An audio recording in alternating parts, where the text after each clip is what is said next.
In this video, we're going to explore the implications of the idea that we're coming to the end of the long-term debt cycle. I mean, first of all, I'm sure it'll be fine.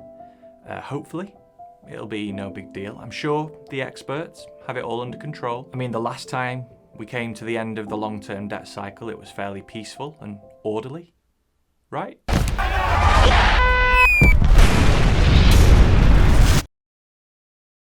In my last video, we spoke about the idea of the fourth turning. It's this cyclical theory of history which suggests that World War II was this all-enveloping crisis which much of humanity went through together. After this period of crisis was a time of unity and collectivism. And we as a society used this period of consensus to create new institutions, a new social contract, a new world order, a new system and establishment, new expectations for citizens and governments and geopolitical rivals. But over time, and with each successive generation, this consensus decays, and that collectivism that defined the early part of the cycle gives way to individualism. Yeah, we don't want nobody telling us what to do. We don't want nobody pushing us around. We want to be free. And the institutions that were built at the beginning of the cycle, they decay too. They don't quite fit so well anymore with people's expectations and the way people feel and the relative individual versus collectivist instinct of society, which leads more people to begin to question the legitimacy of the social contract, of their roles, responsibilities, and expectations of government and of themselves within society. Now, according to the theory of the fourth turning, this is a cycle that repeats itself throughout history, and the length of this cycle is typically around the length of a long human life, so that's about 80 to 100 years.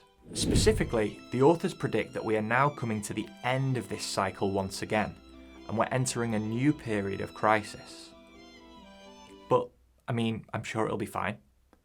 Hopefully it'll be no big deal. I'm sure the experts have it under control. The end of the last fourth turning was fairly peaceful and orderly, right?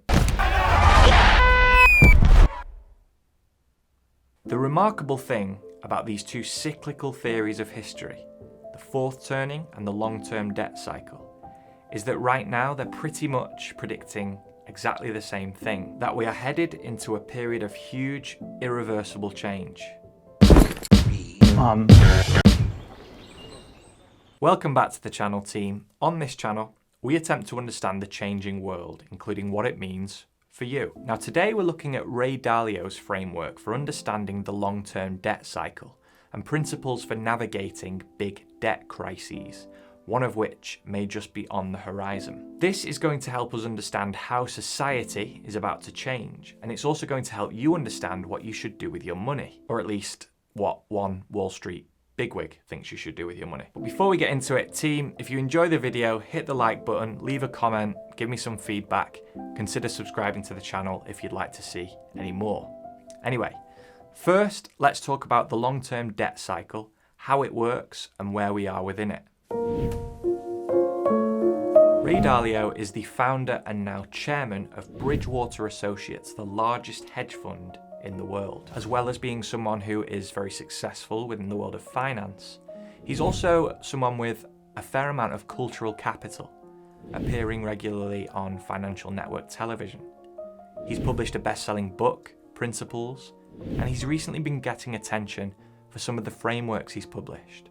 According to Ray Dalio, debt cycles begin when there is a large-scale restructuring of the financial system, and the last one began with the Bretton Woods Agreement at the end of World War II. At the start of the cycle, debt burdens, that is, the amount of debt held by companies, individuals, and governments, are low, and money tends to be hard. Hard money is currency which is backed by, meaning the value of the currency is tied to, a commodity or precious metal. And in most cases throughout history this has been gold. For example, back in 1945, $35, US dollars that is, bought you 1 ounce of gold, and that price was fixed by the central bank. Now at this point in the cycle, when money is hard and debts are low, it's quite difficult to create new money and credit. This means that the purchasing power of the currency tends to remain stable throughout time because it isn't being diluted through the creation of more money. You can still get inflation, but it tends to be quite low. So inflation in North America, for example, in the 1950s was around 2.9%.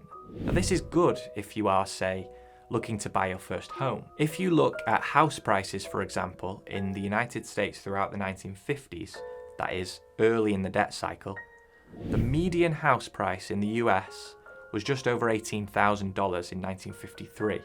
And by the end of the decade, it was only just over $19,000. So those reaching adulthood at the end of the 1950s had roughly the same chance of getting on the housing ladder and therefore the same degree of financial empowerment as those at the beginning of the decade. This is good for individuals, and it's good, arguably, for the fabric of society in certain ways.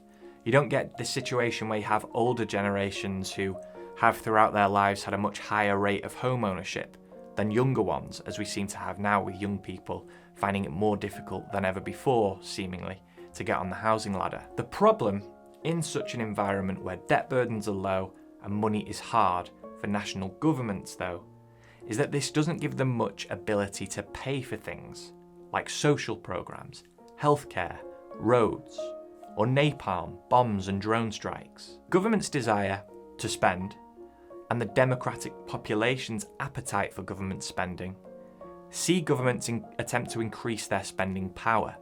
And in order to do this, they begin to create money in debt, which devalues the currency and weakens that link between the currency and the commodity standard it's tied to.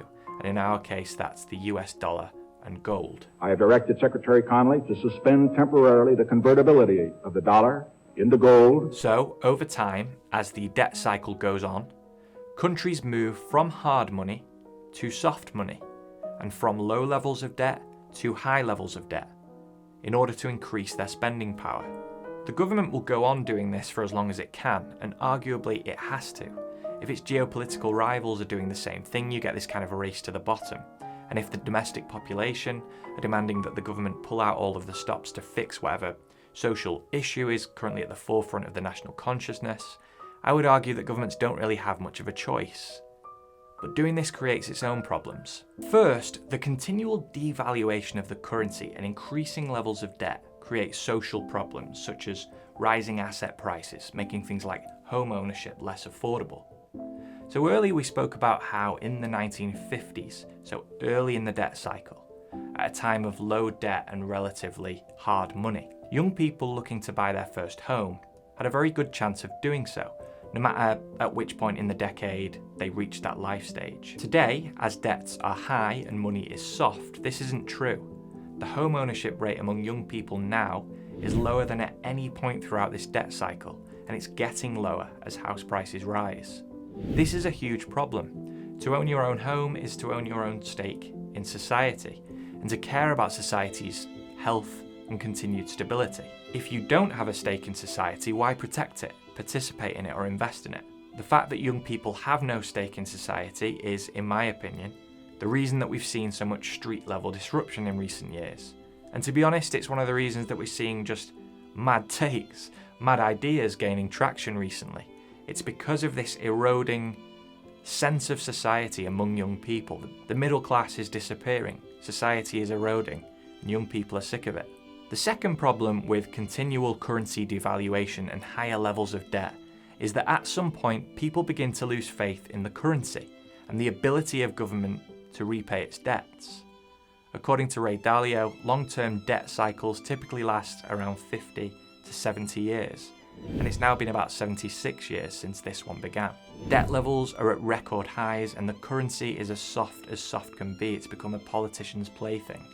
So it shouldn't come as a surprise to anyone that the current state of affairs isn't sustainable. Whether it's social problems manifesting themselves in something drastic, or a crisis of confidence in the currency, at some point the debt cycle will come to an end. This is a recurring pattern throughout history, and it lines up almost perfectly with the idea of the fourth turning, the cyclical nature of history, and the need for a periodic reset, where the social contract is renewed, the financial system is restructured, and a new world order is created, with society being reborn into a new era. Now, on this channel, we attempt to understand the changing world and what it means for you. So, now that we understand the debt cycle and where we are within it, let's take a look at what happens next. Now, next video, we're going to look at what this means from a kind of social and cultural perspective, including how the world is going to change throughout the next decade. But in this video, we're going to zoom in on what this means from an investment perspective. Now, Dalio suggests that the end of the debt cycle, as things become unsustainable for one reason or another, we see two things. One, a debt restructuring. You lower the debt in one way or another. This isn't easy because one man's debt is another man's asset, and so it's often accompanied by some sort of crisis or conflict. Number two, we'll see a flight from soft money to hard money, and from assets with counterparty risk to those without it. So as people begin to doubt the ability of individuals, companies, and governments to repay their debts, people begin to escape from those assets which are kind of exposed to debt, which have a counterparty which might be exposed to debt, to those which don't. So for example, from stocks and bonds to things like commodities and precious metals. Now, Dalio believes that this means that one should allocate or begin to allocate a small portion of one's portfolio to hard assets. Now, hard assets are those which is very difficult to create any more of. And personally, the hard asset which I choose to invest in is Bitcoin. It's hard because of its 21 million cap. No one can create any more than that. And although people can create new cryptocurrencies, no one can recreate the conditions of the creation of the first cryptocurrency, or at this point displace its network effect. So it's Bitcoin's finite scarcity and the arguable path dependency of its creation. It really matters that it was first, which makes it a hard asset. Now, Dalio doesn't like Bitcoin, but that's because he's 103. Now, I'm no financial or investment advisor, and this isn't investment advice. But if you're thinking of investing in Bitcoin, it probably makes sense to allocate a percentage of your overall portfolio that fits with your conviction in it. Me, I'm balls deep in Bitcoin, okay? Balls deep. But I'm balls deep because my conviction is very strong. If yours isn't, then perhaps consider a smaller position which reflects the strength of your conviction in it. Or consider other hard assets like gold or silver. Now again, I'm no financial advisor and this isn't investment advice. In this video, we're just applying Dalio's framework and then cheekily disagreeing with him about what is and is not a hard asset. But that is the long-term debt cycle and its potential implications for an investment portfolio. But these aren't the only implications of Dalio's theory about where we are and where we're going. In our next video, we're going to consider some of the social and cultural implications of Dalio's theory, including how we should expect the world to change as the debt cycle comes to an end. So team, if you enjoyed this video, give it a like, leave a comment, let me know what you thought, give me some feedback, let me know what you want to hear about in a future video, and subscribe to the channel if you'd like to see more like it. I'll see you in the next one.